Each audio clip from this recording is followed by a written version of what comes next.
Hello and welcome to this week's episode of the Dear Mom, I'm Gay podcast. I am so thrilled to introduce everybody to this week's guest.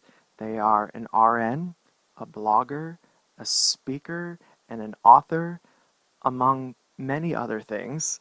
Everybody, we have the fabulous Vince Shifflett with us. How are you, Vince?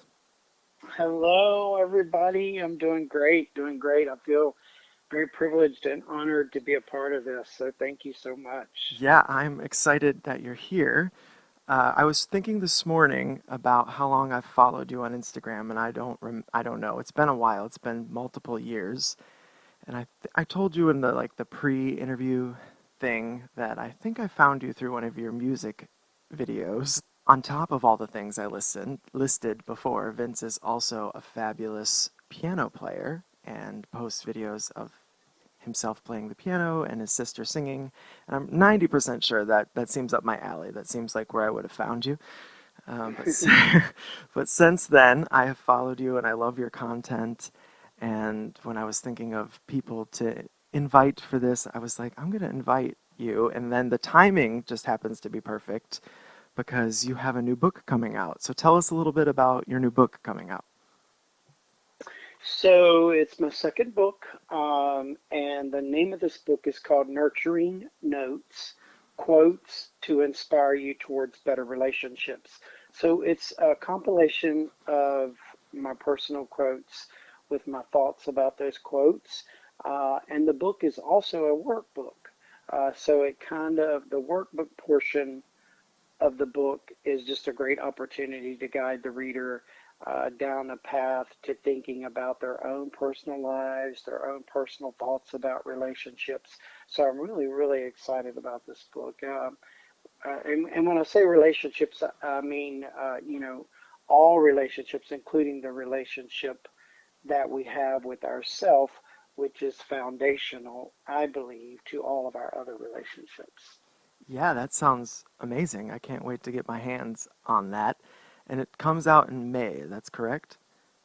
Yeah, it's up for pre-order now on, anywhere you buy books, really, Amazon, BarnesandNoble.com, wherever you choose to buy books, your local bookstore, you can always order it. So it is up for pre-order, but the ship date for the book is May the 1st. Nice. That's exciting. Congratulations on the new book. Now, I read your first book and I loved it. It's fabulous. So, for those of you that don't know, Thank his you. first book is called Relationship or Relationship. Which one are you in? And I think we've all had that in our life where we have to figure out if we're in one or the other. And I found your book very beneficial, and I read it during, I think it was during quarantine. It was a while ago that I read it, and it got me through, and it kept me very entertained, and I learned a lot about myself. That was the thing that I was most surprised about from your book. And you say in there that a good relationship starts with yourself, and I think that's true.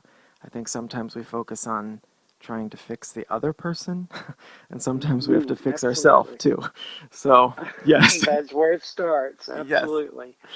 yes. So I figured just to get us going, we would play a little game. I'm just going to ask you 5 questions. This isn't rapid fire. It's just you can answer them, take your time.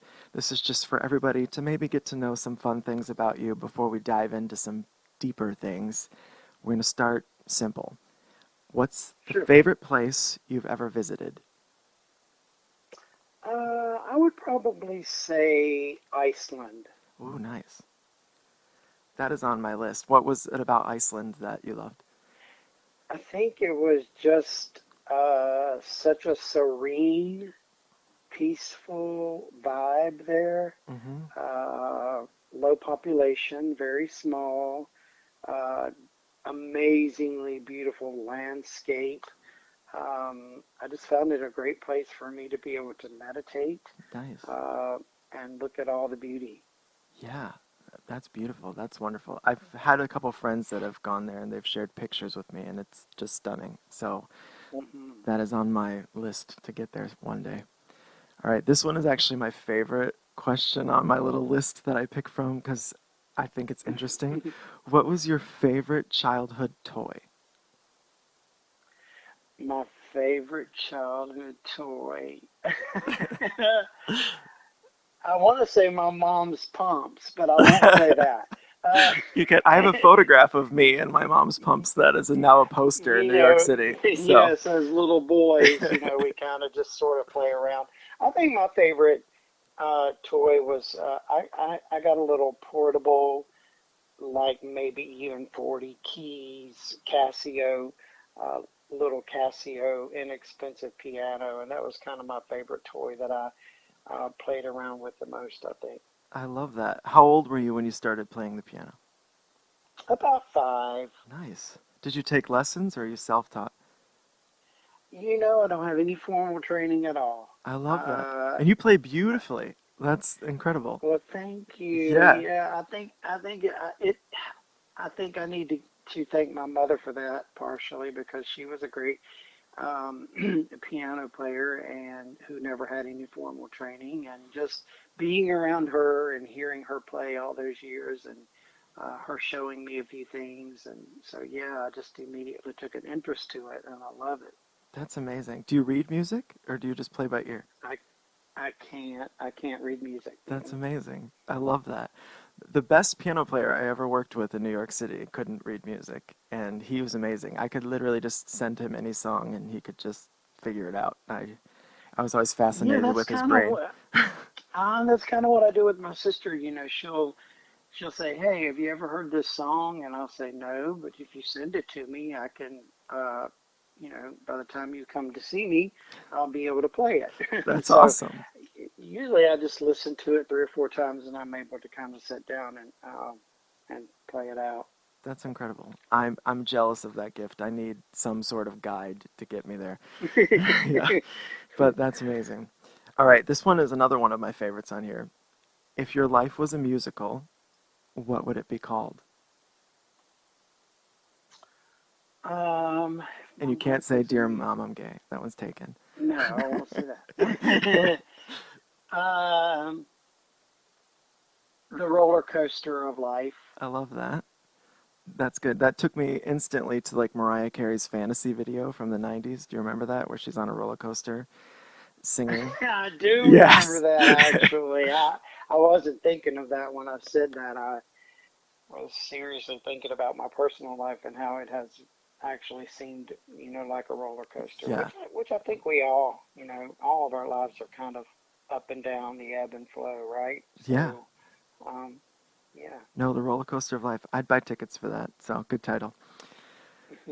Next, if you had a time machine, would you go to the future or to the past? I think I would go to the past Nice. because there's things about the past that I feel like I can still learn from. Mm-hmm. Um, I don't, I try not to really look to the future because there's no guarantee that there's going to be a future for any of us. Right.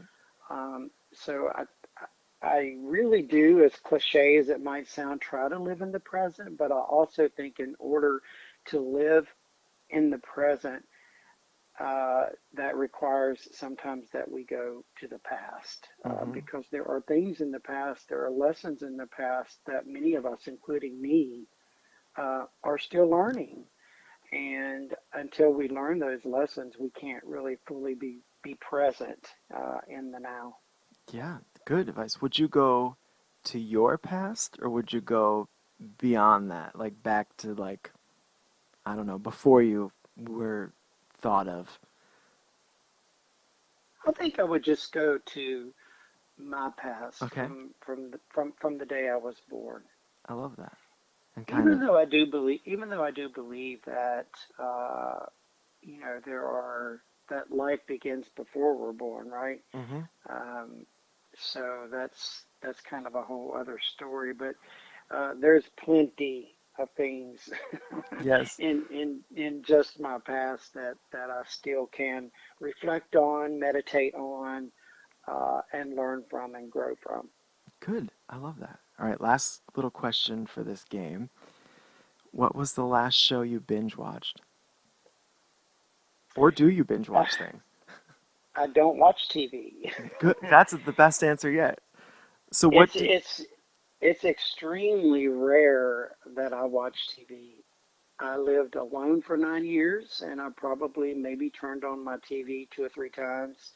Um, it seems like even now, the older I get, the more I appreciate silence, nice. um, or just listening to the sounds around me. Mm-hmm.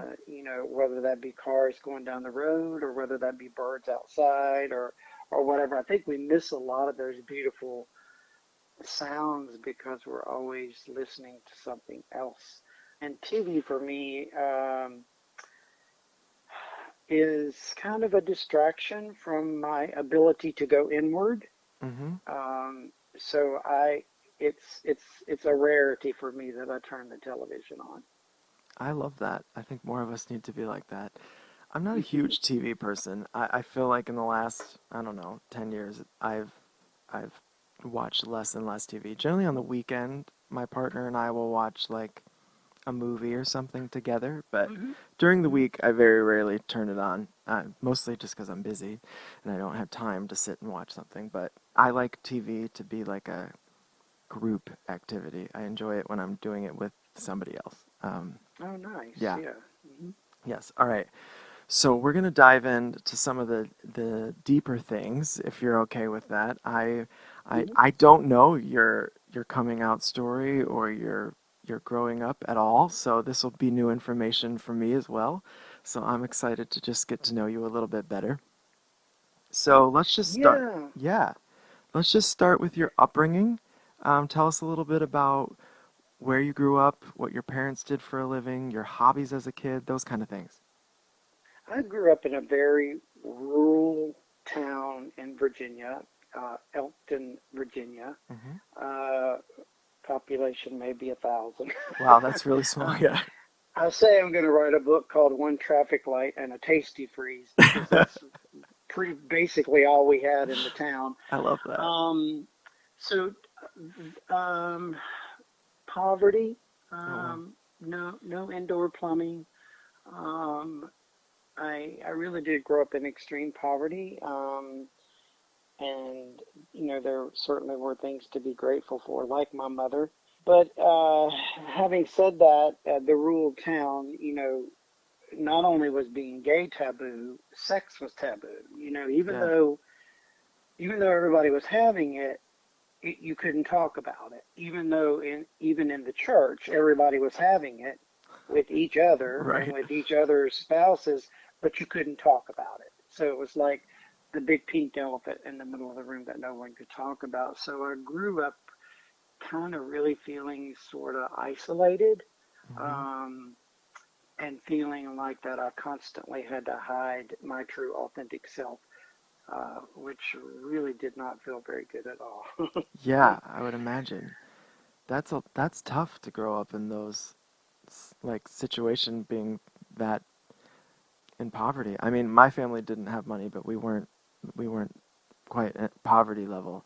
And that on top of everything else, that adds a whole nother dynamic to that experience as a kid. So thank you for sharing that. I do have a question. So on top of that, what were your interests as a kid? Like what did you like to do for fun? Well, we were strict conservative evangelical white Christians. Okay, so there was no so fun. Got it. so Yeah. the things that we could do were very limited. Like we couldn't not watch TV. You couldn't go what they called public bathing, which was swimming in a public Okay. pool. We could not go to the movies. So all of those things were considered, quote, things of the world, and we were not to partake of things of the world. So basically, I could go to school, Mm-hmm. um, but even at school, it kind of just wasn't pleasant because that was an environment also which I found to be um, a very non-accepting sort of bullying and type of environment. Even though I wasn't out, Mm-hmm. um, I was called names like sissy and things like that, and sort of bullied. So I don't know. I guess my fun growing up was being around my mother, who was always my strongest supporter, my biggest fan, my confidant. Um, so I think my most joyful times as a child were always when I was with her. I love that. That's a special relationship. That's amazing. You are the first person that I've met in my life that also didn't go to the movies as a child. I wasn't allowed to either. Do you feel like, well, I guess not because you don't watch TV. I was going to say that I went through a phase when I was a young adult where I felt like I had to play catch up with movies that everybody referenced. Mhm. And I was just because people would reference things or just assume that I had seen a movie that everybody else had seen, and I felt a little bit like an alien sometimes. So I'm like, Hmm. I haven't seen any of that. Absolutely. Yeah, I can definitely relate. yeah, Yes. yeah. So sometimes when people make movie references, I'm the only one in the room not laughing, and I'm like, never seen it. And they all like, what?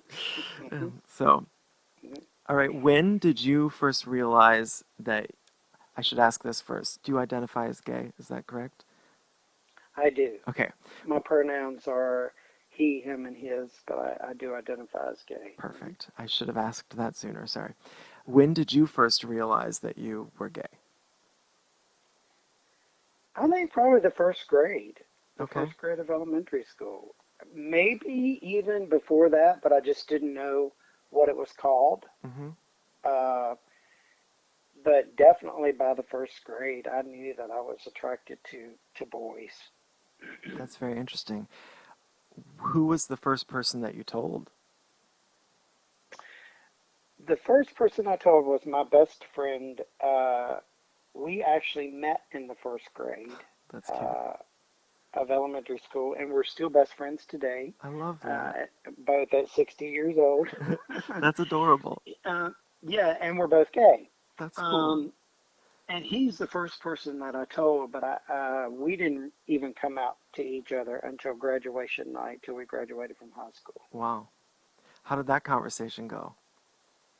Well, it's interesting because we were both dating two varsity cheerleaders, girls. Of course you were. Uh, and the girl, yes, because that was the thing. That Right. was, well, that Was was it the norm, expected? right? Yeah, yeah. That was the norm, and that was expected.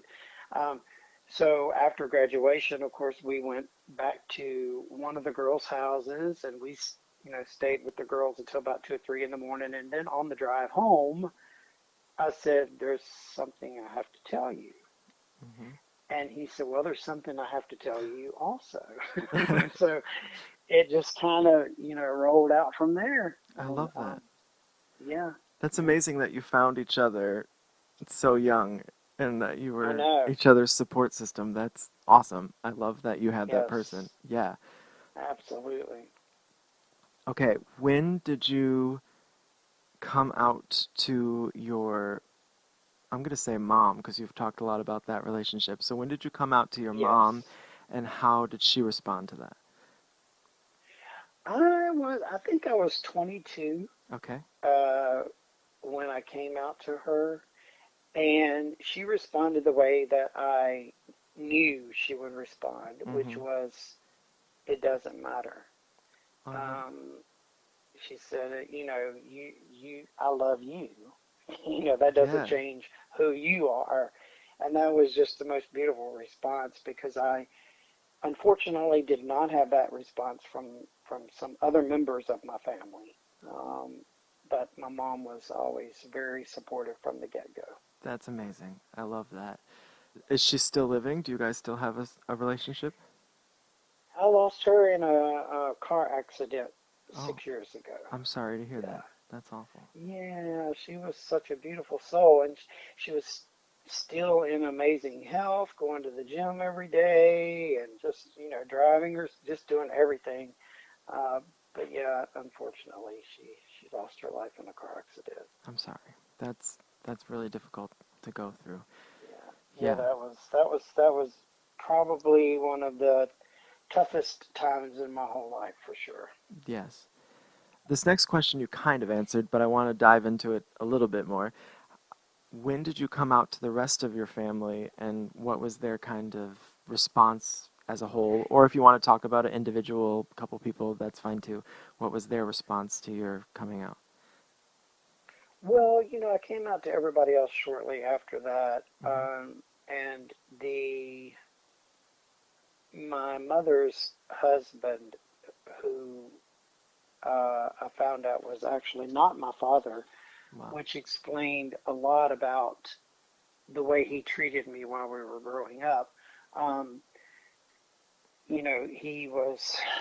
he always, even from a very small boy up, he treated me, abused me physically, abused me verbally, um, called me names uh, like sissy, like mama's boy, like little girl, stuff like Hmm. that. So I wasn't surprised that his response to me actually admitting it um, was was not good. But I also had an older brother and still have an older brother who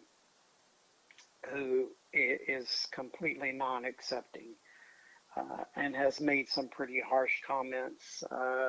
Your eyebrows are going to cinch off in hell, Oh my God. that kind of thing.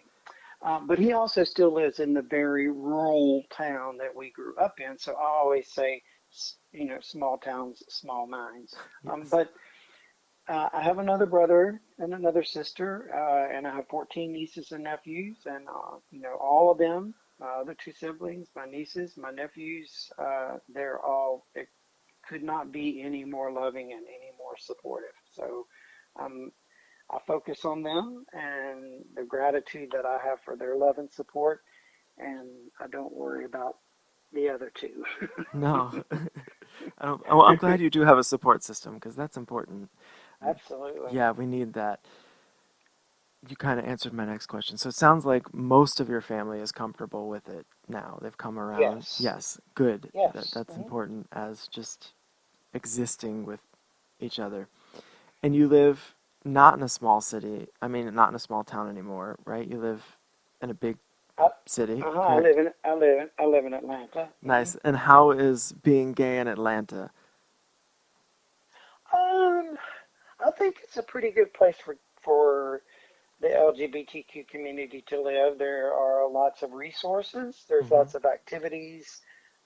We have a very supportive local government, uh, not not state government certainly, because we have a governor who's fights against LGBTQ rights. But Right. we have a very supportive local government. I think overall it's a really nice place to be. Yeah, I love Atlanta. I've only been there a couple times, but it's great. Hmm. And I loved Hmm. the big Starbucks with the rainbow flag right downtown, and I Oh loved that. yeah. Yes, I loved that. It's kind of like you're welcome here.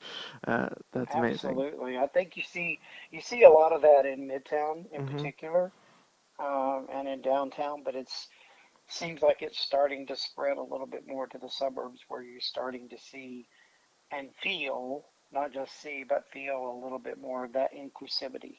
That's amazing. Yeah, especially in the South. That's huge. Yes. I lived in Nashville for a while, and Nashville pretends like it's okay with you being gay until you vocalize it, and then there's very little support. Well, yeah. Yeah. Yeah, Nashville Exactly. was not the most welcoming place that I've lived. I expected a little bit more because it is kind of art community, but there was not very well accepted. All right. Mm-mm. We're gonna move on to maybe some things that you would like to share some words of wisdom with other people. If you could tell LGBTQ youth anything, what advice would you give to them? Don't be afraid. I love that. That Yeah, because I think I lived um, much of my childhood life in fear.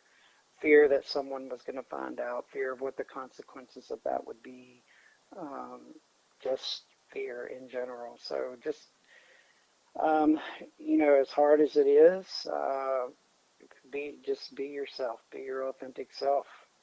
that's great advice. I love that. Now this one could be you could interpret this how you like. I'll lay it out and I'll let you decide how you want to answer it. What are your dreams for the future? They could be your personal dreams or dreams for the world or for LGBTQ people. What does Vince dream about for the future? I think what I dream about for the future, particularly on a personal level, is a quiet, private life, Nice. which might sound counterintuitive, uh, given the fact that I'm so much in the public eye right now. Yes. um, but eventually, I will disappear, and I will live the private, quiet life that I desire. Sometimes I think, uh, wow, I think I could have been a monk because I love silence so much. Yeah. Um, and the way that the world is trending and that the political scene is trending, I have less desire to be in public and to be around people.